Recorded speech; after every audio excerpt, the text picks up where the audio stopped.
In this video, inheritance taxes in the United States. If you've ever wondered how inheritance taxes work, who pays them, and how you can plan to minimize them, this video is for you. Let's get started. So number one, what are inheritance and estate taxes, and also what makes them different? So let's clear up some confusion. In the US, there are two different taxes people often mix up. One is estate tax. This is a tax on the value of the deceased person's estate before it's distributed to heirs. And number two is inheritance tax. This is a tax paid by the person inheriting assets, but only a few states impose it. At a federal level, the U.S. does not have an inheritance tax, but there is a federal estate tax. On the state level, it's a different story, and we'll get into that in a bit. So let's start with the federal estate tax.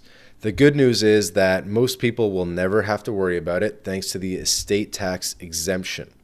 As of 2024, the exemption amount is $12.92 million per individual or $25.84 million for married couples who use portability.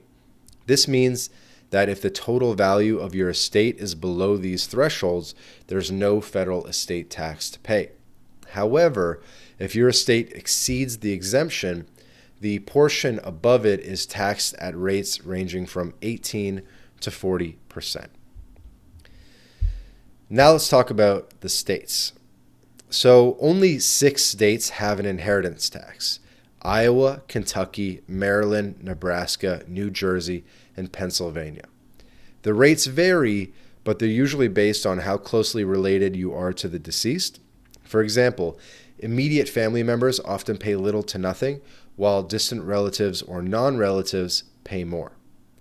There's also state estate taxes. So 12 states and Washington, D.C. impose their own estate taxes, with exemption amounts much lower than the federal threshold. For example, in Oregon and Massachusetts, estates worth more than $1 million can be taxed, which is very low, really. So depending on where you live, your estate could face additional taxes beyond the federal level. So how are these taxes calculated? Here's a quick breakdown of how estate and inheritance taxes are calculated. Number one, for the estate tax, add up the fair market value of all assets, including real estate, investments, retirement accounts, and even life insurance if the deceased owned the policy. Then you subtract the debts, subtract the funeral expenses, and other allowable deductions. And then if the remaining value exceeds the exemption amount, the estate pays taxes on the excess. And then number two, for inheritance tax, the tax rate depends on the state and your relationship to the deceased. Spouses are typically exempt, and children often pay lower rates than non-relatives. Now, let's talk about special exemptions and deductions. There are several ways to minimize estate and inheritance taxes legally. Number one, unlimited marital deduction. Any assets left to a spouse are exempt from both federal estate tax and most state taxes. Number two is charitable contributions. So donations made to qualifying charities can reduce the taxable value of the estate. Number three is the annual gift exclusion. In 2024, you can gift up to $17,000 per person per year without triggering gift taxes. Over time, this can significantly reduce the size of your taxable estate. And then number four is irrevocable trusts. So trusts like a bypass trust or a charitable remainder trust, as it's called, can shield your assets from estate taxes. You might be wondering, do beneficiaries pay income taxes on inherited assets? Another common question. Generally, cash inheritance are not taxable as income. Again, cash inheritances generally are not taxable as income. However, inherited retirement accounts like 401ks or IRAs are subject to income tax when you withdraw the funds. And then for inherited property, there's a tax advantage called the step-up in basis.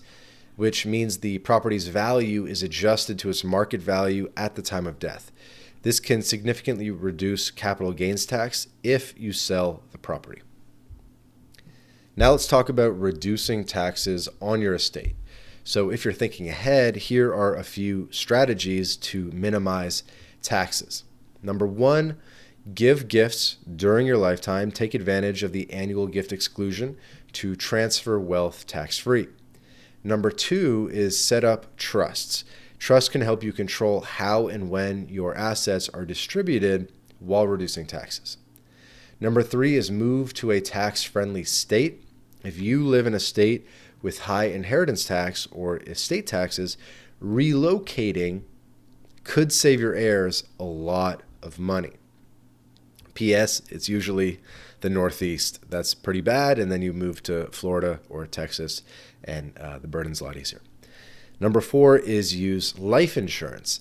Proceeds from life insurance policies are generally tax-free and can be used to cover estate taxes. So again, those four are giving gifts during your lifetime, setting up trusts, move to a tax-friendly state, and using life insurance.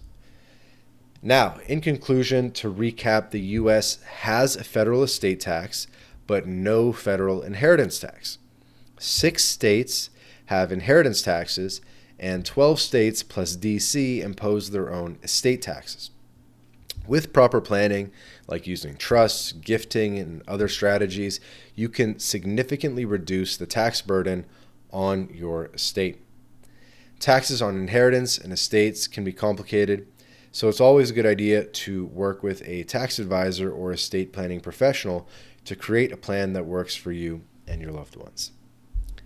Thanks for watching. If you found this video helpful, give it a thumbs up, subscribe for more content on personal finance, taxes, and global living and relocation. Drop a comment below if you have any questions or suggestions for future videos. Until next time.